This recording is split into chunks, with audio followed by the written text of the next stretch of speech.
alagang kapatid.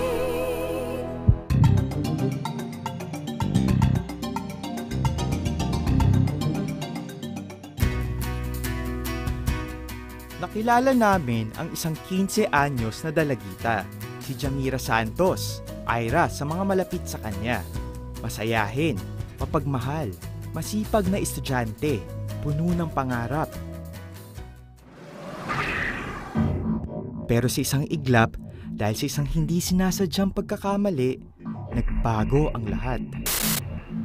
Isang sakit na bihira tumama sa tao. Isang seryosong problema sa balat na sanhi ng maling pag-inom ng gamot. Isang sakit na walang makapagsasabi kung sinong pwedeng tamaan nito. Ito ang Steven Johnson Syndrome. Isang sakit na ating aalamin ngayong umaga dito sa Investigador. December 28, taong 2011, nakaramdam ng pananakit ng ulo at mata si Ira habang nagpapahinga. Kaya agad niyang tinawag ang ina. Sabi niya kasi sa akin masakit yung ulo niya, saka yung mata niya. So, binigyan ko kaagad siya ng paracetamol. Iyon naman kasi talaga di ba? Pag masakit ang ulo natin, saka yung mata natin. Kinabukasan, nasundan pa ito ng lagnat. Dahilan para painumin ulit ng gamot si Ira. Ilang oras ang lumipas, napansin ng ina ang mga rashes sa buong katawan ni Ira. Naalarma na si Nanay Badet kaya itinakbo na sa ospital ang anak. Parang mabilis yung pangyayari. Dumami na yung mga rashes niya. Tapos nilalagnat na siya, masakit na yung katawan niya. Kaya dinala ko na siya sa ospital. Sa bilis ng mga pangyayari, ito na ang itsura ni Ira. Ang dating masayahing bata, balot ngayon ng isang hindi inaasahang karamdaman. Kahit po ako nabigla kasi first time ko po ma-hospital, grabe pa po. Tsaka hindi ko po inaasahan ganito yung itsura ko. Kasi po inalagaan ko po yung itsura ko Tapos ganun po yung nangyari. Nagsara ang mga mata ni Ira dahilan para hindi na siya makakita. Nagulat na lang po ako nung binubuksan na yung mata ko kasi talaga pong hinila. Tapos parang may ginunting po. Ang sakit po kasi walang anesthesia. Nagulat din po talaga ako. Akala ko dahan-dahan tapos biglang binuka ng mabilisan. Bukod sa mga sugat, namamagang mata at labi, apektado rin ang ilang internal organs ni Ira. Sa lalamunan, masakit po. Dahil na po pag lumulun ako, pag gabi po, doon po ako nahihirapan huminga. Kasi po pag barado po yung ilong ko, sa bibig po umuuha. Sabi po, wag daw po sa bibig kasi natutuyo po. Tsaka yung lalamunan, Kaya mahirap po. Kanina nga po nanikip po yung dibdib ko pagkagising ko. Nag-oxygen po ako. Kasi bigla po nanikip, di ko po alam kung bakit. Pero sa kabila ng dinadalang karamdaman, hindi pa rin nawawala ng pag-asa ang dalagita. Tanggap ko na po yun nung simulan nakita ko po. Siyempre, shock po ako. Tapos unti-unti po, habang gumagaling po ako, nakikita ko naman po yung improvement, saka nararamdaman ko naman po. Natatanggap ko na po sa sarili ko. Basta pray lang po, pag may sakit po kayo, wag lang po kayo mawawala ng tiwala sa Diyos. Kasi siya lang yung magbibigay sa inyo ng pag-asa.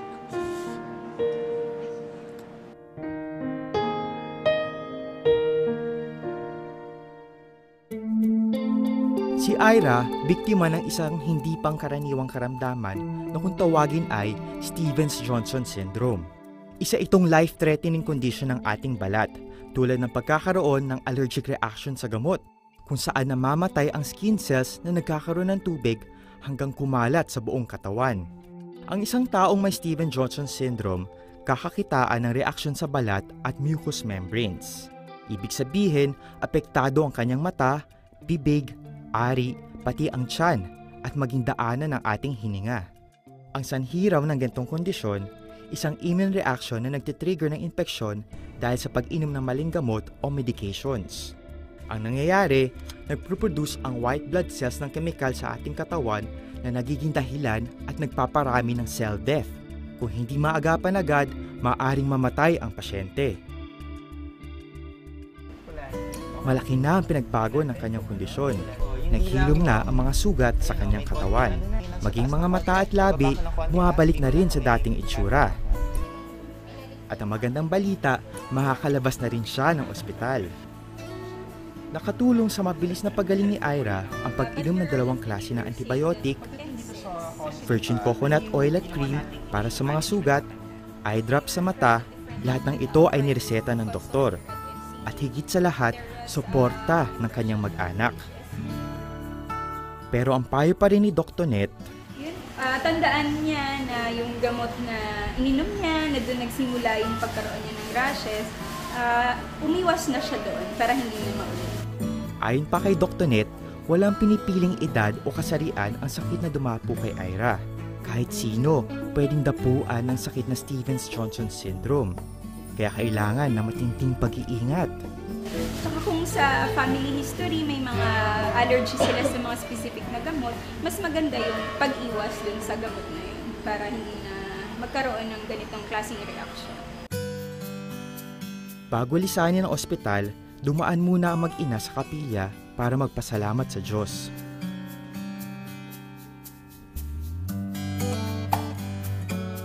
Nang araw ding yon, dumiretso kami sa derma para tuluyang kuminis ang balat ni Ira. At alos na. Pero kung ako isa na. Pagalingin muna natin ng tama si Ira, makarecover siya fully lahat sa health niya, at pagkatapos saka natin bibigyan ng tamang treatment. Tanong ko lang po, totoo po bang matatanggalin mo ka? Oo, affected din kasi yung nails eh. Mga ilang months po ito bago tumingin? Ang kuko kasi sa daliri, 4 months bago ma-replace ng bago. So kung wala na yung inflammation, after 4 months, tutubuan ng bagong kuko yan. Ang sa toes naman, 5 months bago tumubo ang nail. Pansamantala, binigyan muna si Ira ng mild soap, shampoo at lotion. So ito yung pwede mong gamitin na pangligo. Ito naman, this is an imported shampoo na pang baby. Kaya wala pa rin nag-allergy at if ever siya pa lang yung persona naman, wag naman. So ito yung gagamitin mong panghugas na ang scalp. Tapos ito, lotion. Ito yung gagamitin mo para hindi mag-dry yung skin. Sa kanyang pag-uwi, baon ni Ira ang bagong pag-asa, isang bagong simula. Hindi naman, at least naka-recover ka na rin dun sa malalang phase ng iyong sakit. Siyempre, hindi papayag ang alagang kapatid na walang iiwang magamot na kakailanganin niya. At dalangin namin ang tuluyang paggaling ni Ira. Para mawala yung pangangati. Kasi siyempre pag naglalangib yan, mas makati.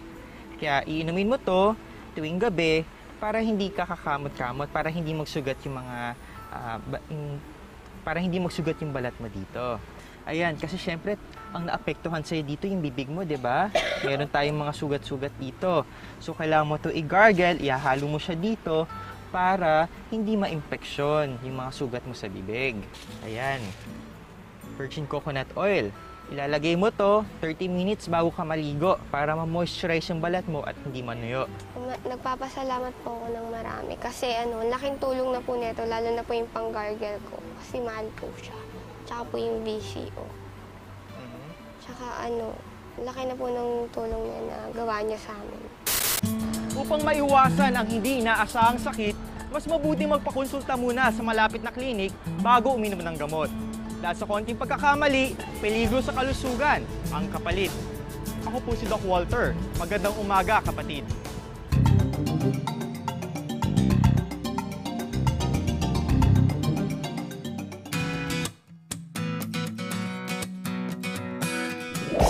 Welcome back mga kapatid! Oras na para i-workout ang inyong back muscles gamit ang fitness band. Aapakan natin yung ating fitness band. Lean forward, abs in, knees are bent. Tapos hatakin nyo lang inyong band papunta sa bewang. Isi-squeeze ang shoulder blades at mga siko paloob. Ang tawag sa exercise na ito ay rows. Tara mga kapatid, sabay-sabay tayo! Pwedeng dagdagan ng resistance ito sa pamamagitan ng pag-apak mas malapit doon sa handle ng fitness band para mas masikip. Pwede ring pagpalitin ng handles kung mas maraming resistance ang hanap nyo. Maaari rin gawin ng rows na walang fitness band. Pwedeng gamitin ang mga water bottles. Interesting ba ang mga exercises? Huwag kayong aalis dahil meron pa tayong 2 set of exercises pagbalik namin.